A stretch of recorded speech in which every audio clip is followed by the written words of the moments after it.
There are some things in life that are easily ignored, but when observed, they exude their own special kind of quiet magic. Things like listening to really great music, old books, growing a plant, guacamole, or watching a campfire burning. There is one such thing, however, that despite its staggering size, we often and easily forget its power to delight, transform, and even challenge us. All this, and it's only ever a couple of doors away from where you are right now. That's right, it's the outdoors. A place that claims to be so great, it calls itself The Great before its name. If anyone you knew tried to do that, people would either want to beat them up or would assume they're a stage magician. However, The Great Outdoors totally pulls it off. Today, I want to tell you about a board game that celebrates some of the most remarkable outdoor places that the United States has to offer.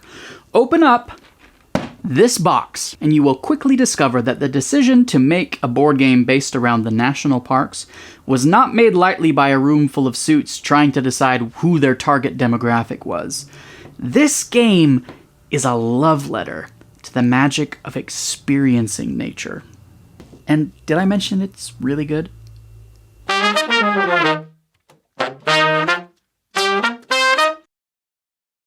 In parks, you control a pair of hikers who are going to be traveling down this trail, snapping photos, collecting gear to help you on your journey, and of course visiting the national parks.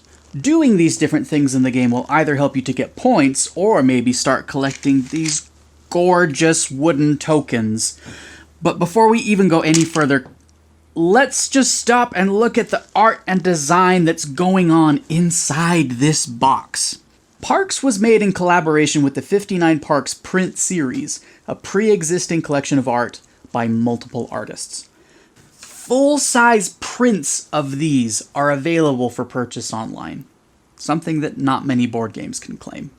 Publisher Keymaster Games did not choose to simply rest on the merits of the art alone, however.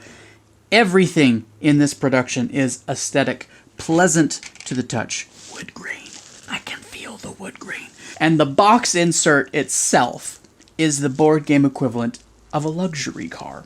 Pick any component, push your finger down on the corner of it, and pop, it reaches up to you, asking to be picked up and saying, "Hey, when you're ready, I'm here for you.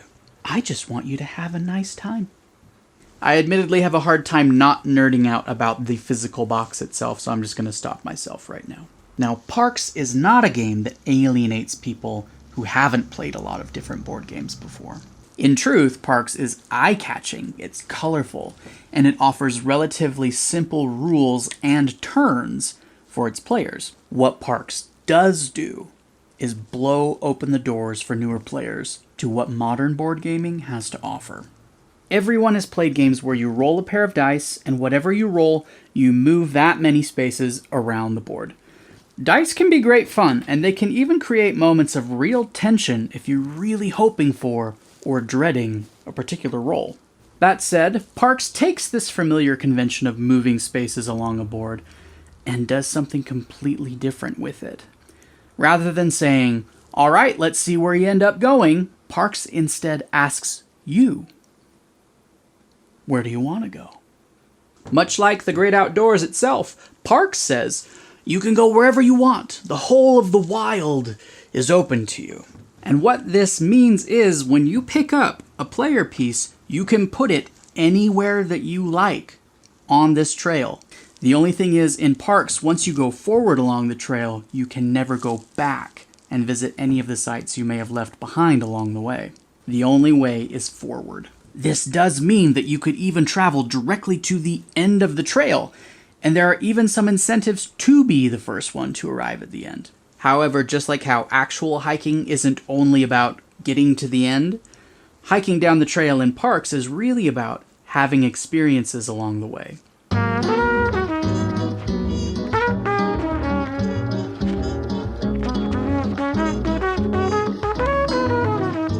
So let's talk about what a turn in Parks looks like. Play begins with the first player picking up one of their two-player pieces. What? That's right. In this game, every player is controlling 2 player pieces, and on your turn, you can move either of them down the player board. It's just another way that Park says, not all board games have to be the same, guys. Besides that, no one should hike the backcountry alone. And in the immortal words of Bob Ross, everybody needs a friend. You should share this video with a friend. That way, when they see this part, they'll know that they have a friend in you. It's like that Randy Newman song. On a player's turn, they pick up one of their hiker pieces, choose a spot somewhere along the trail to stop at. Once there, the player collects any tokens that may be laying on that space, and then takes the action listed on the same tile. Most of the actions listed along the bottom of the tiles just say to pick up another token of a specific type, but there are a few other types as well. And that's their whole turn. The next player would then pick up one of their hikers, choose anywhere along the trail that they would like to go, except for where there's already another hiker on the board. Oh, we've got a board game now, folks. With this little wrinkle added, suddenly everyone having 2 hiker pieces feels like we're just going to be clogging up the trail. What was once all wide open spaces and possibilities suddenly becomes leaner and tighter, trickier, and takes a little bit more thought to figure out where you really want to be going. You see, in order to claim these beautiful national park cards and their associated victory points, you not only have to get to the end of the trail and choose the visit a park space, you have to be able to pay the cost of visiting that park in tokens. There are 3 of these cards face up at all times during the round, and everyone is going to be looking them over, looking at the costs, and weighing which one they want to go for and how they're going to get the necessary tokens to pay for it. These national park cards are the single biggest source of points in the game, so you're going to want to be collecting as many of them as you can. However, there is more to this game than just looking for the highest value Parks card, going down the trail, collecting the specific tokens you need to pay for it, and hoping you can get there first before your opponents. Once again, Parks offers a broader, more open experience than that, letting you choose the kind of journey that you want to have. The gear cards are also face up on the game board, and they offer a variety of ways to improve your abilities, from reducing costs to claim Parks cards, to gaining additional benefits from visiting certain spaces on the board. These gear cards vary in cost and can only be purchased when you get to the end of the trail, but if you are the first person in the round to purchase a gear card, the cost will be reduced by 1. If you acquire a piece of gear that tells you can spend sunshine tokens rather than mountain tokens when you're purchasing a park, suddenly you're not competing against everybody else to try and land on the mountain space on the trail anymore. Also, every player will begin the game with 1 canteen card. These cards allow you, when you gain a water token, to immediately spend it in exchange for a different, less common token, or perhaps multiple other common tokens, or even special actions. During play, you'll have the option to gain multiple canteen cards, each of them with different abilities, dramatically increasing your ability to get what you need, and not worry so much about which spaces on the trail are blocked. Or maybe you'd rather just focus on taking lots of great pictures and turning some of your extra tokens into victory points.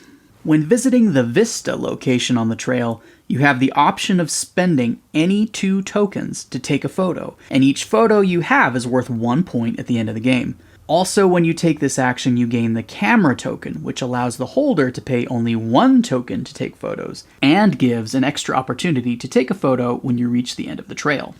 The camera can be taken from you, however, if another player visits the Vista and takes the photo action.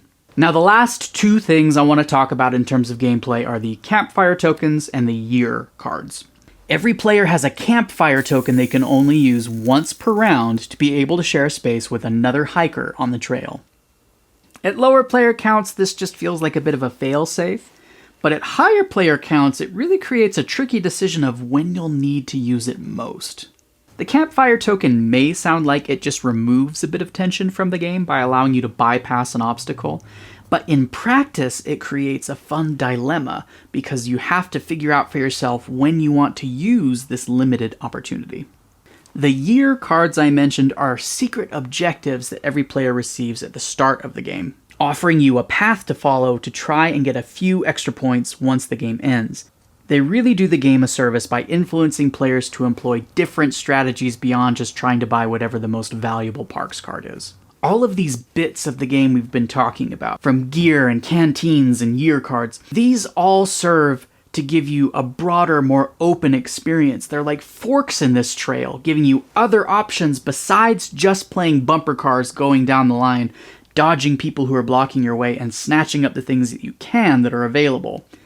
These other things let you create your own experience. They let you create your own journey, your own way of creating what the game calls memories, these little tokens, getting your own points your way. Maybe the person on your left has gotten 5 different gear cards while the player on your right is taking photos and has a bunch of canteens. These are all just different viable ways to try and play and not make it strictly about trying to get the specific pieces you need on the trail.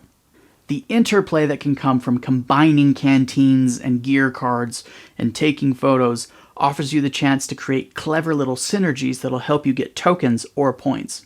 All of these different things help to broaden and enrich this game so that it's not just going down the line again and again. Even though the trail in this game looks linear, these other options create forks and branches that help you create your own experience. The game Parks is played over 4 rounds, each of which is called a season. At the start of each round, the trail tiles are laid out in a random order, with each season adding 1 more tile. This means that every round a new action will become available on the trail, and the entire landscape will shift into something new, helping the rounds feel different and interesting. At the end of the 4th round, players will total up their points, and whoever has the most is the winner. Again, it's easy to appreciate how this game allows for different approaches, from getting a bunch of gear cards or creating synergies between gear cards and canteens, or snapping a lot of photos. Also, the random trail order and not knowing when some of the coolest trail actions will show up helps keep things feeling fresh. I've said a lot about how Parks takes familiar board game conventions and does new and interesting things with them, like letting you move wherever you want to move, or having multiple player pieces. While Parks is not the first game to implement these kinds of ideas, I would reach for this box over many others when it comes to showing people how dynamic and interesting modern board gaming has become. Here at Of Card and Board, we approve of Parks. This game has a beautiful theme, fantastic art, as well as thoughtful and engaging gameplay. It's a real delight.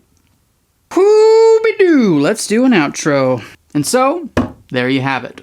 If you would like to learn more about other modern board games that literally hundreds of thousands of people are discovering are really quite good, please consider subscribing to the channel. We have new videos every Wednesday. Also, you may enjoy this video link. Look at that handsome devil right there. It has our 5 favorite games to play with family. Games you can play with the kiddos all the way up to grandma. And as we part ways in this digital wonderland, please always remember, if you click like on this video, you will always win at board games. And your friends will hoist you up on your shoulders, or theirs, whichever is at your comfort level, again and again, and say, "We're so glad that they beat us again. So very, very glad."